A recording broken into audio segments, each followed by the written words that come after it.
Hello, Gary. Good afternoon. Welcome to the show. Glad to have you here.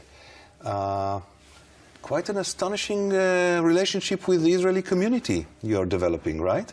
Absolutely beautiful. Tell me about it. It's amazing what's going on here. People are listening to the speech. It's the most viewed speech in the history of Israel, which is pretty amazing considering what's been going on here for the last 50, 60, 70 years. I find that people who have been oppressed certainly understand oppression more than others. So I think that's why Israelis are really taking to this message of animal liberation. And it's thrilling to know that people are paying attention and making massive change. Try to compare it to what's happening in other places, like in the States or in Europe. Can you compare it? Well, it's definitely more people are paying attention here than in America. America does have a lot of vegan food, a lot of vegan mock meats, a lot of vegan dairy products. So there's more vegan food there, but more people seem to be interested in veganism here. More people are making that change. Though I understand that you didn't get permission to speak in front of high school students. It's kind of par for the course, same thing back in America. It's really not different here. But it is sad that we can't talk to kids about the truth, about what's going on in the world, that we treat these teenagers like they're babies. They're not babies. They need to understand what's going on. And when you hide the truth from people, then you have atrocities. Maybe the right place is not in schools, but you know, after afternoon lectures and evening lectures might be. Who is your audience in the States and Israel, mainly? In the States? Yes. College students, for sure. College students. I only give lectures in colleges in America. I just finished doing 89 lectures in 12 states. Okay, I understand that just a few days ago, you had a very strong recollection of the last time you've been to a slaughterhouse. Yeah. Can you tell me about it? In 2007, I actually went to an auction house. This was my first time I went to a place where they auction off animals. I had been to dozens of slaughterhouses over the years, but I wanted to see this place. It was open to the public, so I did not have to sneak around and break it at 3 in the morning, so I walked right in. I had a camera with me. I went backstage. That day, they were auctioning off sheep and cows. Now, first of all, they had the males spray painted on their back blue to mark them, and the females pink.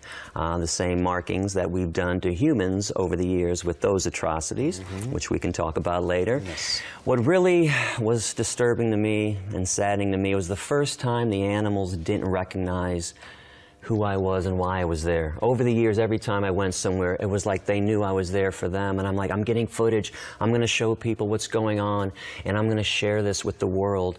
Well, this was the day that they were just terrified about what was going on, and they turned their backs to me, and they were shaking and shivering.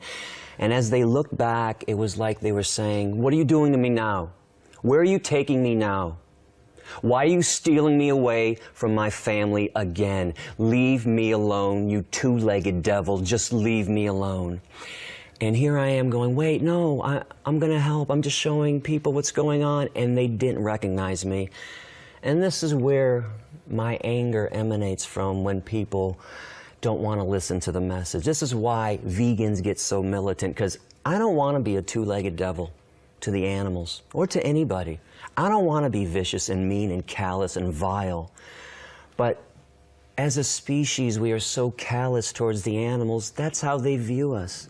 And it brings to mind a quote that made me go vegan way back in the day from a bishop from England, William Ralph Inge, I-N-G-E. In an 18th century sermon, this man said that we have treated our cousins in fur and feathers so horribly that beyond a doubt, if they ever formed an organized religion, the devil would be depicted in human form. That broke my heart the day I read it, and it still breaks my heart today, because again, they must look at us like we are devils. We cut things off their bodies, their horns while they're fully conscious, off the cows. We cut the beaks off of hens. We rip the testicles out of baby pigs when they're born. We torment them, put them on concentration camp trucks. We send them to slaughterhouses. They know what's going on. They're aware. They're conscious. They smell death and fear and blood in the air. We cut them up into pieces.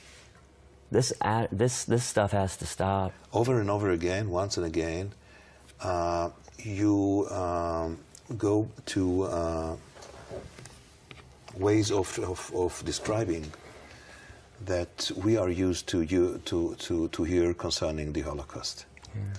It's pretty sensitive around here, but you stand for it.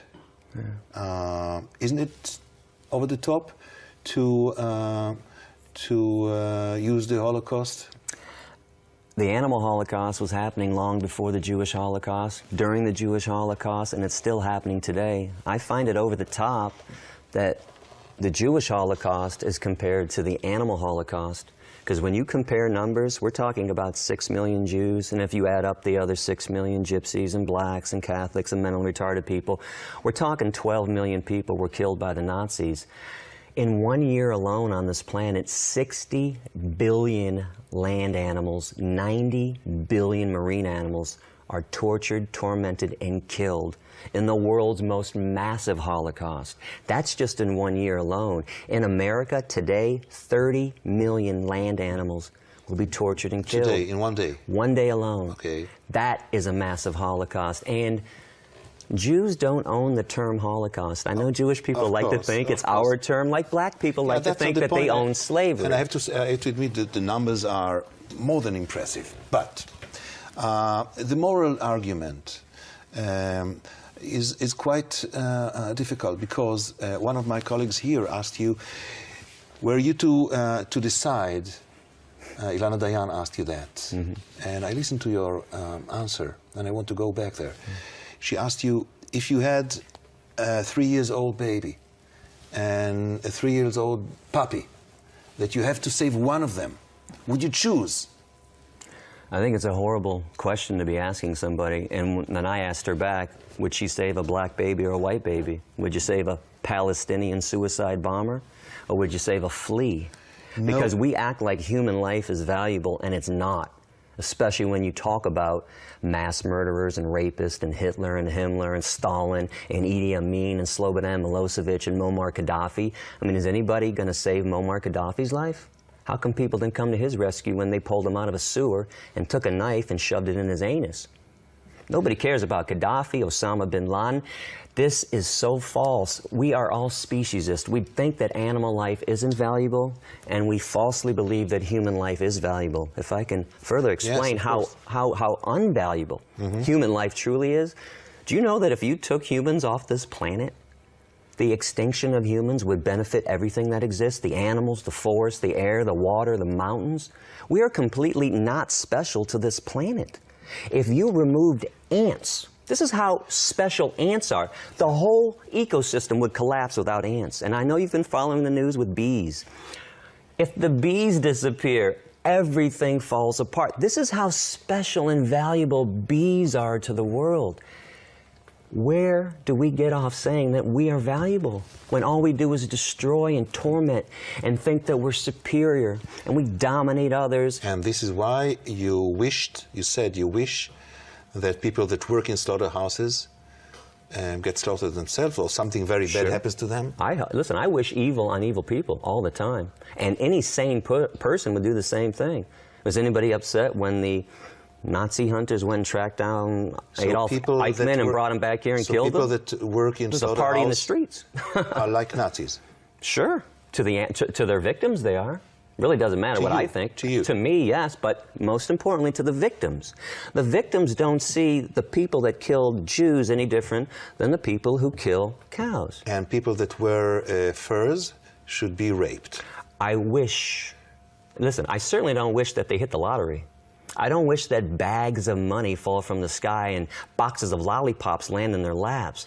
I wish evil things happen to evil people, but I want to be clear about this. Yes. I hope rapists get raped. I hope child molesters get raped. I hope all the evil people in the world have evil done upon them, so maybe they can, for the first time in their lives, understand what it means to be treated like nothing. I don't understand why my wishes are worse than people's actions. People that eat meat, dairy, and eggs, people that wear fur coats, that support vivisection, that do vivisection, are the most violent people on the planet. I tell you why it's important, because maybe someone hears you right now and will take action which will be violent, which will be a murder, a killing. Okay, two things. Do you know when I made that statement? 1997. Okay. It's been 16 years and not one person has raped a woman in a fur coat because I wished it. All right. Okay, so let's not get into people taking my words that literally. It was my wish. It was my fantasy. And by the way, I also wrote 3 other lines about how rapists should be used in experiments, how rapists should be tortured and killed. How come people don't talk about those things that I say? Yeah. Okay. And let me be clear about something else, and if I can be graphic, this is what I think should happen to rapists, even somebody who rapes a woman in a fur coat, if that ever happens. I think that his penis and his balls should be seared off with a cuticle remover, slowly. Then I think 2 skewers should be shoved into their eye sockets, dragged into another room. Then I think that their penis and their balls should be dipped in diarrhea and puke. They should be given the option of eating that, and then they can save their lives. And if they do eat it, then I want to take a gun and put it between their eyes and shoot them and said, I was just kidding. This is what I think should happen to rapists. Why do I have the feeling that you enjoy yourself speaking about this violence? Listen, because people feel the same way I feel. Nobody disagrees with my position on violence. They just only disagree with who I propose to be violent for. See, everybody thinks it's okay to kill Nazis on behalf of Jews, okay to kill a white slave owner on behalf of a black slave. But nobody thinks it's okay to kill a chicken murderer on behalf of a chicken. So that's the issue at hand, is why do we devalue the life of a chicken, and why do we value human life so much? Maybe because nature is full of species killing other species. It's also full of species not killing other species. 75% of the animals on this planet are herbivores. Of course. But why do we try to justify human behavior based on lion behavior or shark behavior? It's also unfair because nobody else wants to do anything else that lions do. You notice that convenient argument? We just want to do what the lions do when they eat antelope. No, the argument is it might be quite natural to kill animals. Maybe you should do it in the most humane way possible and like not exaggerate. Holocaust? What? Like a humane Holocaust? See, I don't we know. can't throw this word humane out there when we're talking about rape, torture, and murder. You can't put the word humane next to it. Doesn't work like that. That's not how the world works. Like if, let's take, for example, some farmer far away, maybe far away in time, in the past, grows an animal, and the animal has a wonderful life, grazing and enjoying itself. And when the time comes, he kills the animal in a nice way, the nicest possible. This is not rape. This is not Holocaust. This is the way of life. Okay, so if I go and meet a woman at a bar, I buy her some drinks, I bring her some flowers, I take her back and put on some soft music, some Teddy Pendergrass, and we dance and we look in each other's eyes, and I slip her a date rape drug and rape her. Is that humane? Why not? She didn't feel a thing. See, because the act of rape is evil, okay? The act of murder is evil. You can't do it in a nice way. Okay, we have to stop thinking that there's a nice way. In fact, you know what the nice way to kill is? Not to kill. That's a nice way. That's the nicest way. Is it working? Do you think that the world is progressing in the direction you want it to progress in a pace that's efficient? Not quickly enough for the victims, but sadly, as you know, change is slow. It took 400 years to convince white people in America not to own blacks. You can see why this is taking so long. We can't even treat each other kindly. You can see why we have a difficult time treating chickens and pigs and cows and mice and insects with kindness. But as I bring this up, I want to let people know that the path to peace is through veganism. It is by, we can find peace on this planet by eradicating speciesism. Because this is the first form of hatred humans are taught. Racism, sexism, anti-Semitism, heterosexism, these are branches of hatred. The root is speciesism, because that's the first form of hatred humans are taught. When you're a kid growing up, you're taught, hey, be nice to the dog, be nice to the cat. But that cow, that chicken, yeah, he doesn't count. Just kill them, screw them. Be nice to the horse. Be upset when somebody poaches a rhino. Be upset if somebody cuts the fins off of a shark. Hey, but that turkey, kill him. It's Thanksgiving. It's a holiday. So the kid is confused growing up. So when we get down to talking about discrimination and why it's wrong, where it comes from, it all stems from that somebody looks and acts differently than you. If you taught a child growing up that, hey, Just because that chicken looks differently than you do, that chicken has every right to live. That spider has every right to live, just like you do. How is that child going to grow up and look at a different person who's a different size, shape, and color? How is that kid going to look at that person in hatred, with violence? Speciesism, by eradicating that, we can bring peace to this planet. We have to take a break here. Short one. Yeah. I want to ask you, Gary, about your concentrating on the moral argument. Might be that the health or medical argument in not eating meat may be more effective, or the ecological argument of the meat industry spoiling this planet might be more effective, but you make it a point to concentrate on the moral argument almost solely. Why? Because we claim to be moral beings. We claim to know right from wrong. We claim to be compassionate. And as long as humans make these claims, I'm going to be in everyone's face and say, you can't do it halfway. You can't pick and choose who to be kind to and when to be kind. You're kind across the board or you're not. And I'm confused as to why we always have to go back to the table of justice and beg the majority of people to stop harming and killing somebody else. We do this over and over again. Can't we just cut to the chase and say that everyone on this planet deserves fair and equal treatment? People who eat meat, cheese, milk, and eggs are on the wrong side of justice. People who don't support animal rights will not win this battle. Injustice cannot live forever. It lasts a long time, unfortunately, for the victims, but injustice cannot live forever. Can you be friends with someone who's not vegan? I am. My best friend in the world of 35 years isn't vegan. No. No. And your family, your close family? I'm not close with my family at all. They're not vegans. Different relationship that I have with them than I do with Darren. Darren's honest about it. See, the problem that I have is when people lie about why they harm animals, that animals don't think, that they can't feel, that they're not smart, that I need my protein, that we can do it in a humane way. Darren looks me in the eye and says, Gary, you know damn well animals don't deserve this treatment, and so do I. I'm too lazy to switch. What do you want from me? Now, I despise his laziness. I despise everyone's apathy. But at least it's honest. At least you're not trying to come up with a stupid excuse to harm and kill animals. Because when people start lying, that's when I start getting angry. So I want to eradicate the lies and get down to the issues at hand.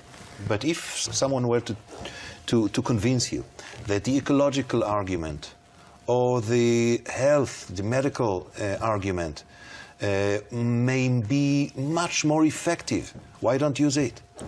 Because the issue is going to be ethics to me. Health issues are selfish reasons. I'm trying to make people unselfish. The reason why we're so mean to animals, because we think we're so special. That's selfish. I'm trying to make people unselfish. I'm trying to make people be altruistic. Now, here's what I love about the health benefits of veganism. When you're being altruistic, you should never expect anything in return. Right. When you're vegan, you get a lot of great things in return. Your health, you're good to the earth. Because let's face it, the worst form of environmental destruction is animal agriculture. That's right. So there are some great benefits and kickbacks, but without a clear conscience, without mental health, we can't have physical health. So if you're going to focus on the physical health aspects and miss this aspect, you're still not right. You said one of your best friends is not vegan, is a carnivore. Yeah. So you can be friends Sure. with someone who's a carnivore. I just want to further explain this. What humans do to animals is completely evil. I won't mince my words on that. Yeah. Individually, I mean, virtually nobody kills themselves, kills animals, themselves. So I know most people aren't evil individually. Most people can harm somebody else. If you put a knife in my hand when I was growing up, even though I ate meat, said, hey, Gary, go kill that cow, Billy, you must be crazy. I'm sticking that knife in somebody else's throat. So we pay other people to do it. So I want to reach those people that are passively evil, that passively take part in this, and that's the masses. As a boy, back in Michigan, in the States, of a nice Jewish family, right? Mm-hmm. Was there something that could have told me that as a grown-up you'll be doing the things that you do? Not a chance. Not a chance? There's no. This is what's so bizarre about this whole journey. I don't mean only the meat eating. No. Yeah. Temperament-wise. Well, I always had an authority problem. Surprise. Yeah. I always liked to buck the system. I was always kind of a rebel. I didn't like rules, especially when the rules were silly or unjust or they didn't make any sense. So were you one of these youths that get in troubles? Oh, every day at high school. I was in the principal's office every single day.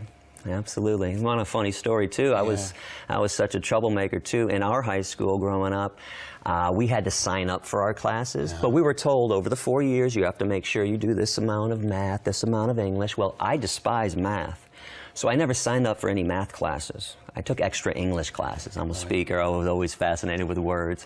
So 2 weeks before graduation, Miss Jackson called me in and said, "Gary, I was going over your record. You haven't signed up for any math classes in 4 years. I can't let you graduate." And I said, "You want to keep me here for another year? That's fine with me." Now, mind you, I'm the troublemaker in the office every day, and she looks at me up and down. "Just get out of here," sighs the sheet. "Go get out of here." Only I can get away with something like that. So, and eventually you find yourself in jail as well. Yeah, well, you know, when I first found out about the animal issues, I, of course, looked up other revolutions in history. I saw what Gandhi did, that he was going to jail and getting arrested. I saw Martin Luther King and Rosa Parks and Cesar Chavez. They were all getting arrested for their cause, doing civil disobedience. So I thought that was the path to help animals become liberated. So that's what I went out and did too. Well, did you free some animals? I freed 1,542 mink from an animal concentration camp in Blenheim, that's why you Ontario. went to jail? That was one of the jail. That was the first major one that put me on the map. Things went badly for me that night. 540 mink did escape, and they were never going to be tortured again. Mink have their necks broken, by the way, manually on a fur farm. I was apprehended that evening. It was Easter Sunday, 1997, when I did this. I thought that was a good day to go help somebody out. I was charged with B&E, and I was sentenced to 6 months in a maximum security detention center. And even those prisoners knew that it was crazy that I was there, because when they started asking questions, they saw me on the news, and they said, "What are you doing here with us? You freed some rats, and you're here with us?" I said, "No. I also caused $2.1 million in damage that night and put the mink murder out of business permanently, and we don't tolerate economic sabotage in our society because we don't worship God." I saw a stat that 96% of the population believes in God. I don't deny that. I just wish they worship God, because people worship the root of all evil. People worship money, and that's why all this violence takes place too. Capitalism. It is the most profitable business on this planet since the beginning of time. Animal slavery. Nothing comes close. Not cars, not gasoline, not oil, not computers. Nothing compares to the amount of money being made off the backs of animals, literally. Do you believe in God? Yes, I do, absolutely. I will talk openly about God. I don't believe in organized religion, but I absolutely believe in God. I believe in the Garden of Eden. The Garden of Eden. I believe in thou shalt not kill. I believe Genesis 1:29, God's first law is I give you seed-bearing plants for food. I believe that God created humans, animals, and the earth. Therefore, God is inside humans, animals, and the earth. Therefore, if you murder humans, animals, and the earth, you are murdering God. I notice that religious people love to worship things that we created in God's name. The Bible, the Quran, Stars of David, the cross, but nobody worships anything that God created. Animals, kill them. Kill them right now. Those horns on that cow, cut them off right now while that cow is fully conscious. The water, pollute it. The air, pollute it. The forest, cut it down. Anything that God made, we destroy. Anything that we made in God's name, we worship. So my condemnation isn't about God. It's about what religious people do in God's name. Well, very glad you came to our studio. Thank you for coming. Thanks for having me. ותודה רבה לכם על הצפייה. להתראות.